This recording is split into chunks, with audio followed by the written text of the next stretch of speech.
Alors bonjour tout le monde, me voilà de retour à nouveau avec une nouvelle vidéo et bienvenue toujours sur ma chaîne YouTube. Aujourd'hui je vais consacrer cette séance à l'étude des figures de style.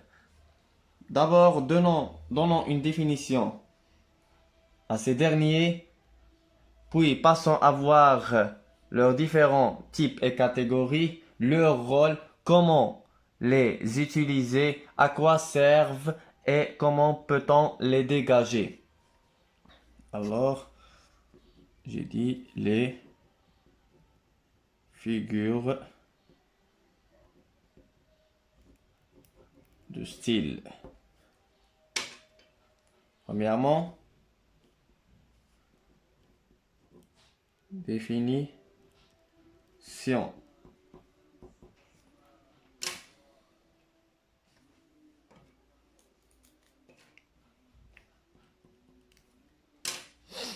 Alors, comment je vais les définir? Les figures de style, ce ne sont que des procédés littéraires qui permettent de donner à un texte un caractère esthétique. Autrement dit, la langue n'a pas seulement la fonction d'un simple moyen de communication, mais elle dépasse ce cadre pour devenir poétique. La langue devient alors expressive. Cela veut dire que les figures de style donnent une expression à un texte ou à une phrase quelconque. D'abord, je vais commencer par la définition.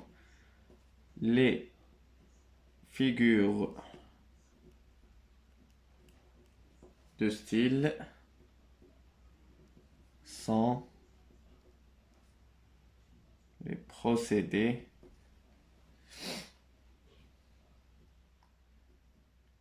littéraires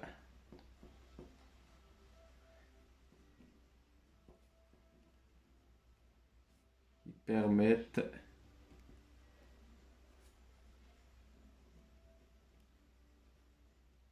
de donner à un texte ou à une phrase un caractère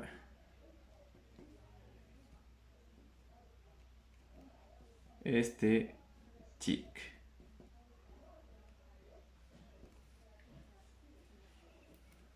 Donc, la langue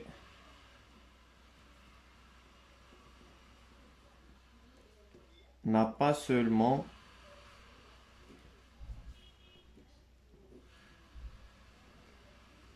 la fonction d'un simple moyen de communication. Mais elle dépasse cela. D'accord? Elle dépasse ce cadre pour devenir poétique et même expressive.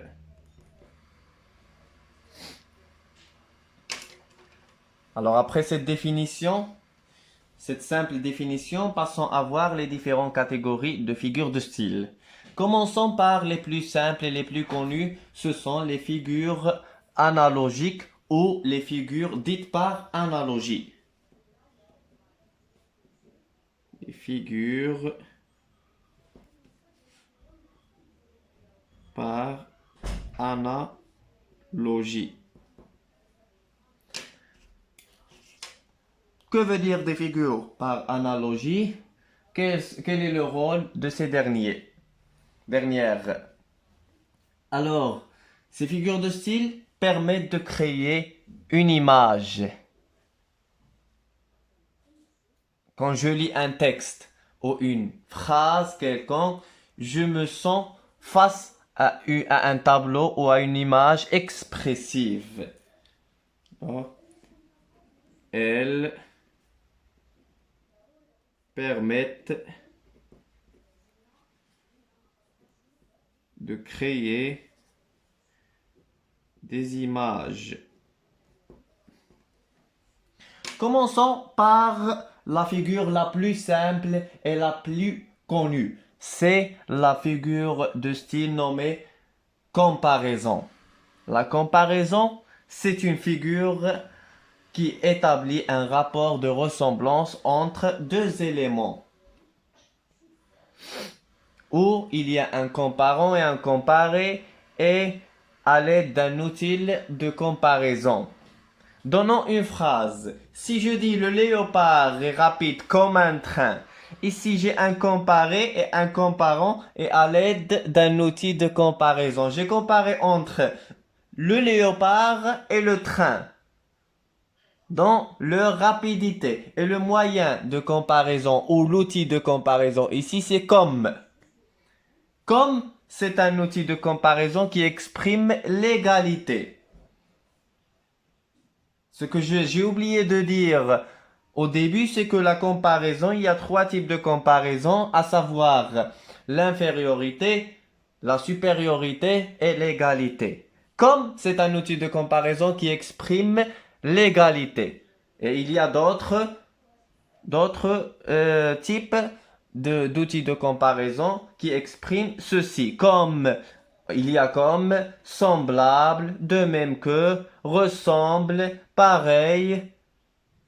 D'accord? Tous ces mots expriment la comparaison d'égalité.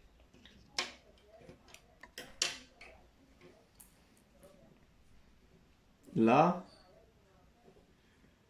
comparaison.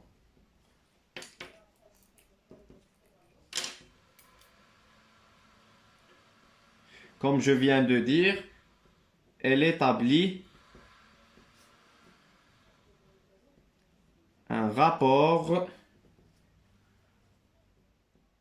de ressemblance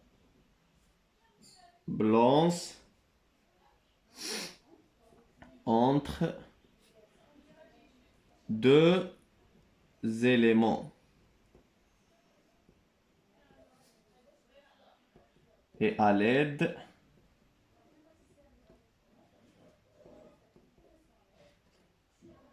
d'un outil de comparaison. Alors, je viens de le dire, dans la comparaison, on a un comparé et un comparant et un outil de comparaison. Un comparé, un comparant et l'outil de comparaison.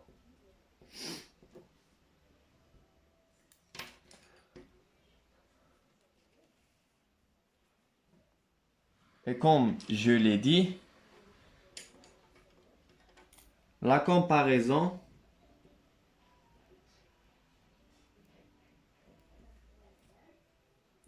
peut exprimer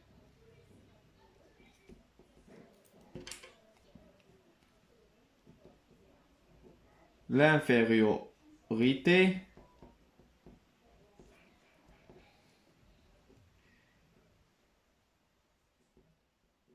l'égalité et la supériorité.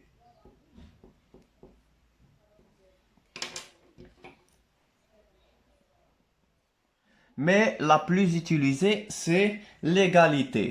Donnons un exemple. Exemple.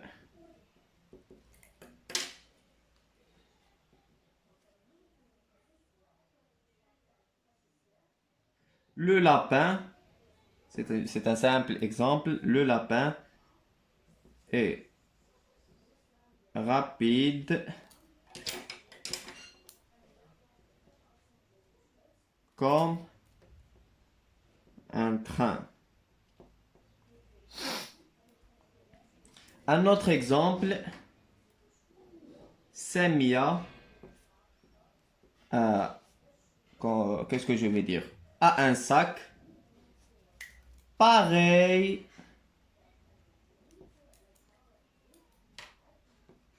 à celui de sa cousine Sarah. Alors ici, regardez bien, j'ai deux exemples. Dans le premier exemple, j'ai dit le lapin est rapide comme un train. J'ai comparé entre le lapin et le train dans leur rapidité, bien entendu. Et l'outil de comparaison, bien clair, c'est comme. Dans le deuxième exemple, j'ai dit Samia a un sac pareil à celui de sa cousine Sarah. Je peux dire semblable, je peux dire comme, je peux dire qui ressemble, de même que, etc. L'outil peut changer, d'accord? Mais il doit garder le même sens, à savoir l'égalité. Ici aussi, j'ai comparé entre le sac de Samia et le sac de Sarah. Ils sont pareils. Et l'outil de comparaison, ici, c'est le mot pareil. D'accord? Passons à voir la comparaison qui exprime l'infériorité. Alors, j'ai commencé ici par l'égalité.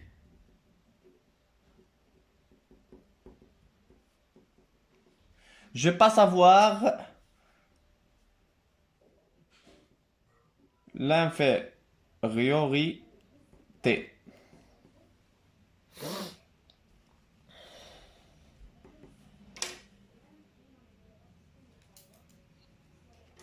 Exemple.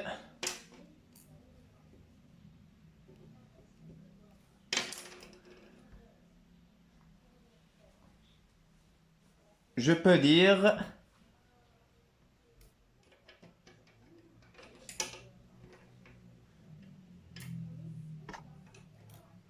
ta moto est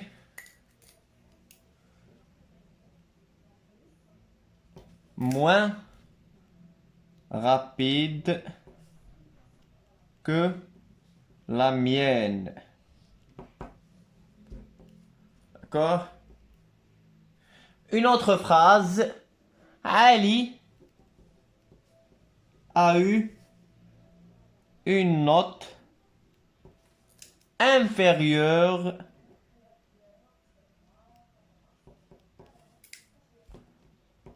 à celle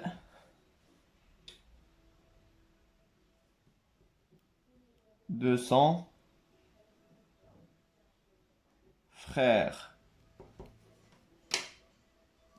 Là, dans ces deux phrases, la première, ta moto est moins rapide que la mienne.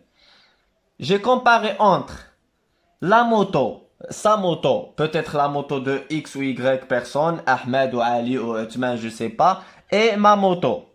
D'accord? Dans la rapidité. Mais ici, il n'y a pas une égalité, mais une infériorité. À l'aide de l'outil de comparaison moins.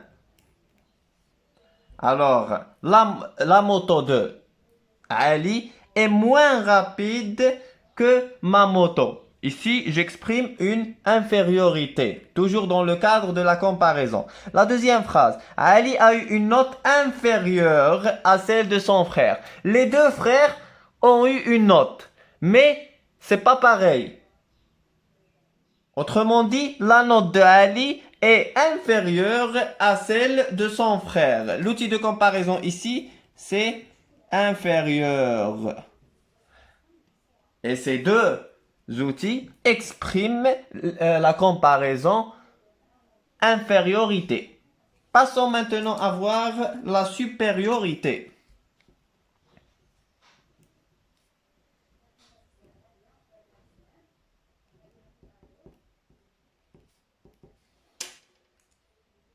Exemple.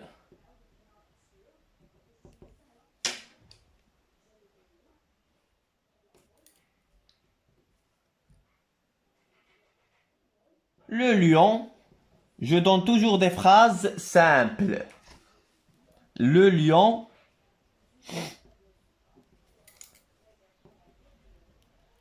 est plus fort que les autres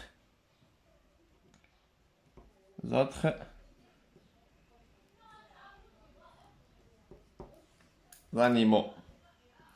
La deuxième phrase, je vais dire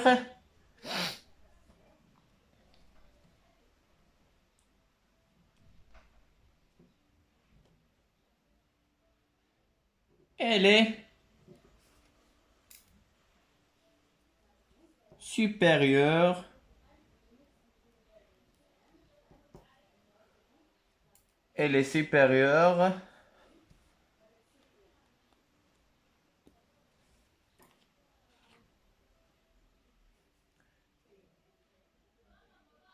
supérieure que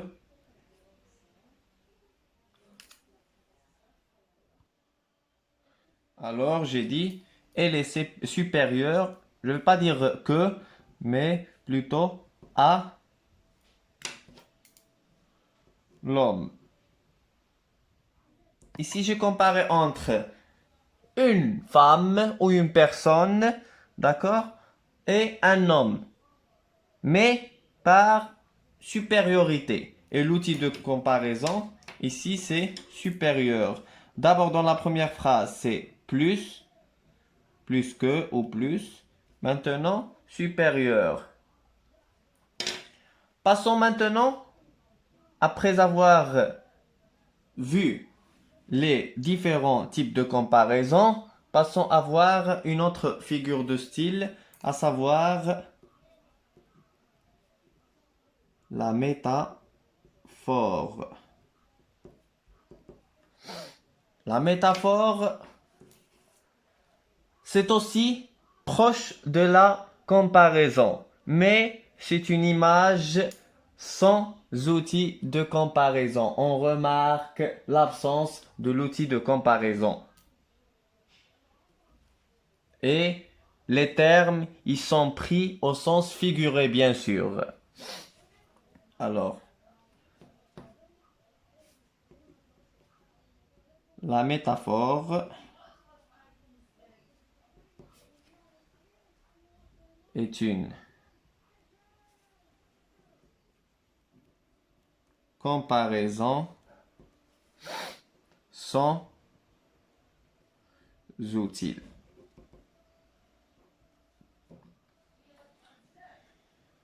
Et les termes,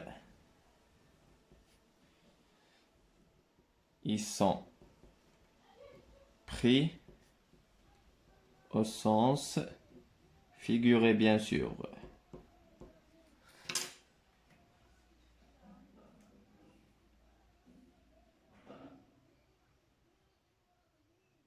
Je vais donner un exemple.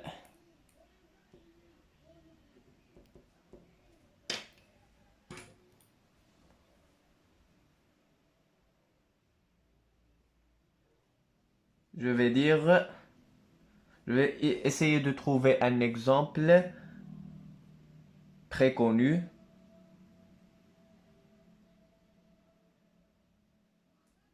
D'accord, je vais dire 7 fossiles d'or. Et cet exemple, c'est une citation de notre écrivain Victor Hugo, écrivain de plusieurs romans et que je viens de citer dans la vidéo précédente. Et c'est le dernier jour d'un condamné. 7 fossiles d'or dans le champ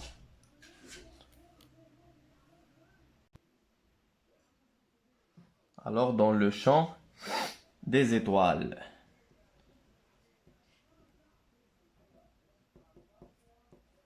Quand je viens de le dire, c'est une citation de Victor Hugo.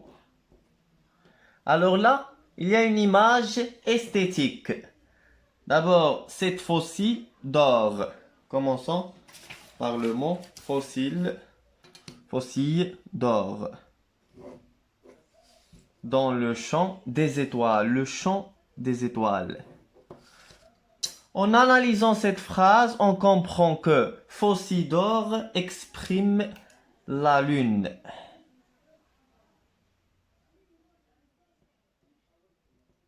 La lune. Et le champ des étoiles, c'est clair. Les étoiles se trouvent où? Se trouvent dans le ciel. Alors le champ, c'est tout simplement le ciel. Là, c'est le premier exemple. Je vais donner un autre exemple et je vais dire ses yeux bleus, couleur océan, me fascinaient. Ses yeux.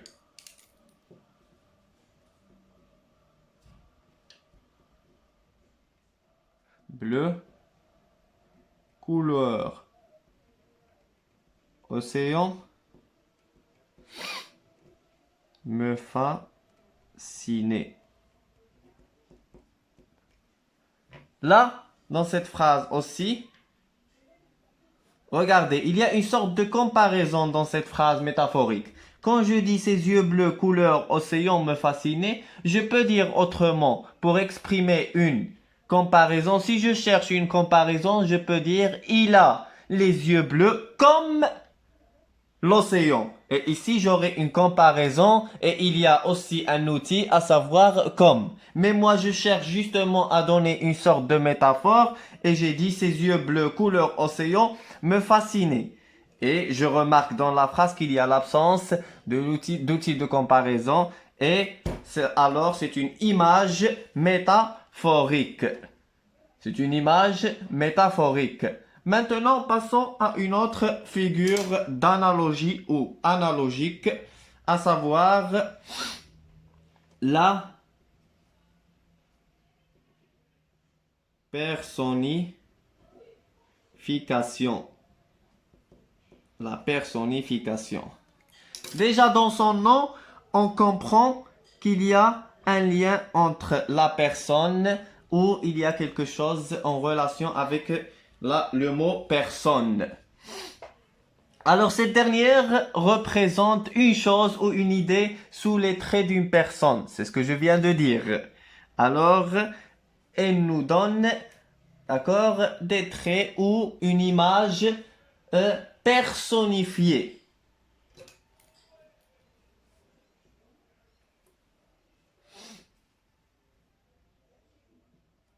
Elle représente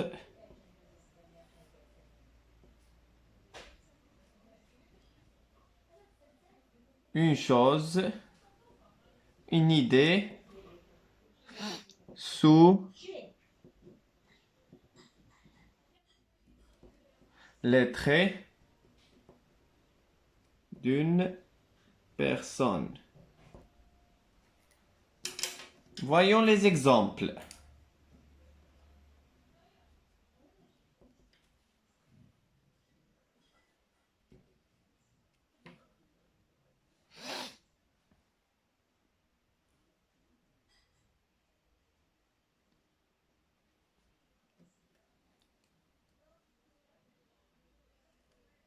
Je vais dire le vent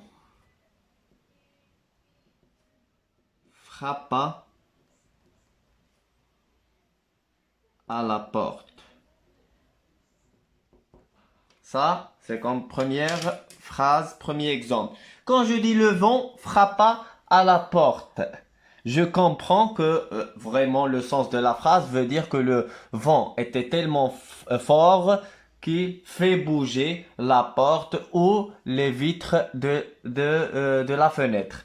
Mais quand je vois d'une autre façon la phrase, je dis le vent frappa à la porte. On a le verbe frapper. Mais le vent, c'est pas une personne pour frapper. Pour frapper, c'est la personne qui peut frapper parce qu'elle a des mains. Mais le vent, non. Alors là, c'est une image personnifiée. C'est une image personnifiée.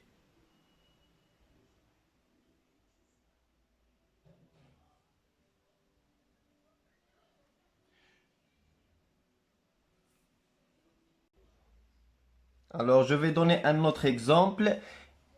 Cet exemple, je l'ai tiré de notre œuvre Le dernier jour d'un condamné, roman à thèse écrit par Victor Hugo, bien sûr. La phrase ou l'exemple dit que les jours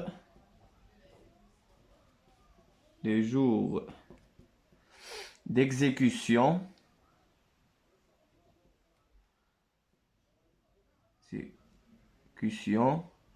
des jours d'exécution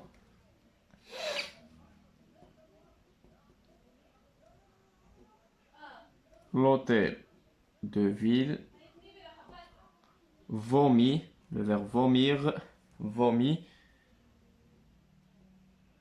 des gendarmes de toutes ses portes. Toutes ses portes. Alors, regardez dans cet exemple. Les jours d'exécution, l'hôtel de ville vomit des gendarmes de toutes ses portes. Cette phrase est dite par le personnage principal, à savoir le narrateur. C'est le condamné à mort. Là, on a les jours d'exécution, l'hôtel de ville. L'hôtel de ville vomit. Le verbe vomir. Mais l'hôtel, c'est un lieu. Le lieu ne peut en aucun cas et jamais vomir. C'est les personnes, les êtres, les créatures qui peuvent vomir. Alors là, c'est une personnification. On donne un trait personnifié à un objet. Et l'objet ici, c'est l'hôtel de ville. Alors là, j'ai expliqué en donnant des exemples la personnification. Passons maintenant à voir la dernière figure de style d'analogie, c'est l'allégorie. Alors, j'ai dit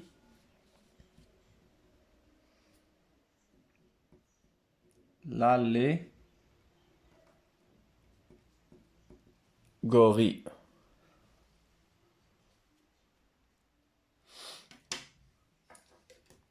Alors, l'allégorie, c'est une figure qui représente de façon concrète les divers aspects d'une idée abstraite.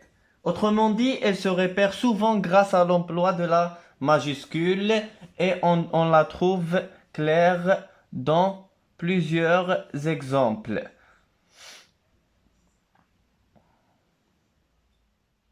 Alors, quand je viens de dire, autrement dit, je vais reformuler en disant que l'allégorie est une représentation concrète d'une notion abstraite. Ils utilisent pas mal de fois des symboles, à savoir un texte, une image, un tableau, etc., qui véhiculent une notion. Et dans le repérage, souvent, on trouve la majuscule claire au début de la phrase. Alors, l'allégorie est une représentation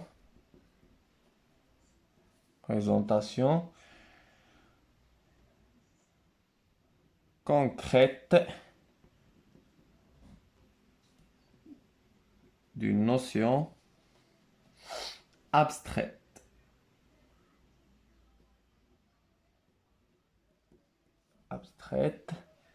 Et comme je l'ai dit, elles utilisent toujours un symbole.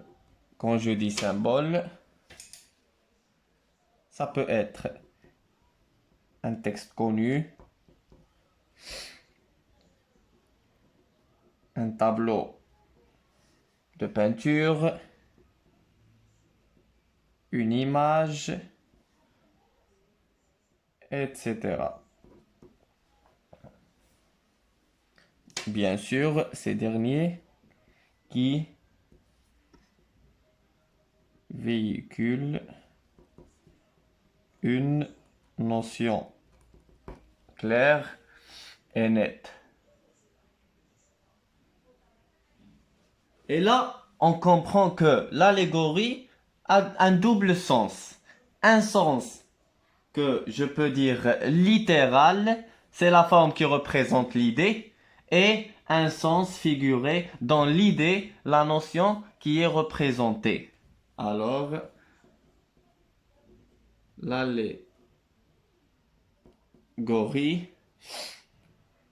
a donc un double ou deux doubles sens.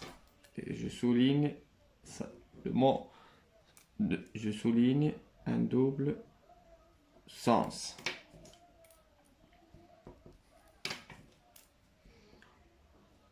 Un sens, comme je l'ai dit, littéral.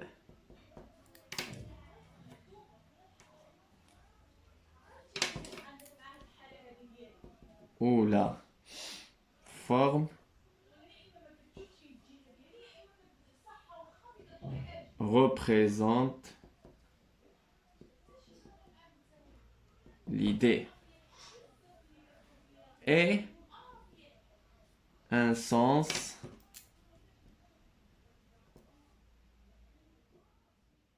figuré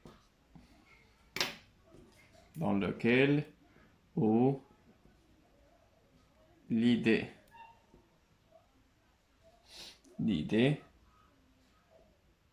ou la notion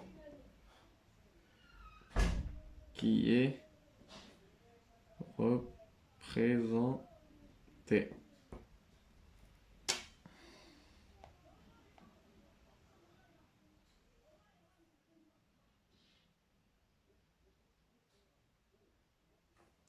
Exemple,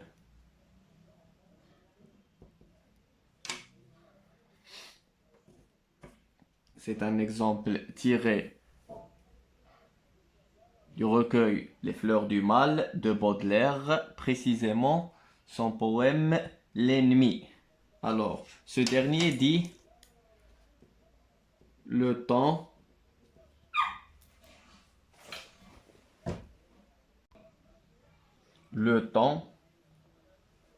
mange la vie et l'obscur ennemi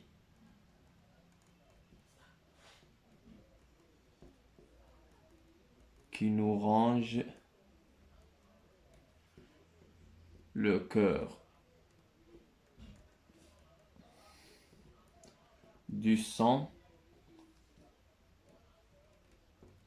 que nous perdons croît et se fortifie.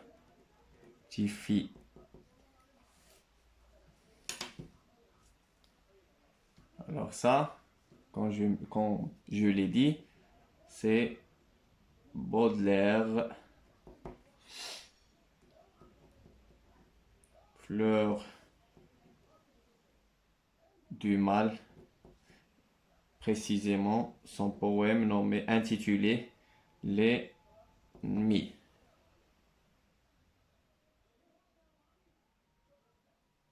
Alors là, on a terminé la catégorie des figures de style dites par analogie ou analogiques. Là, j'ai essayé de donner d'abord au début une définition de ce que veut dire les figures de style, puis les différentes catégories, et j'ai consacré cette vidéo à l'étude des figures de style analogiques. Dans la prochaine vidéo, je vais entamer d'autres catégories de figures de style pour les définir et les expliquer à l'aide des exemples du texte.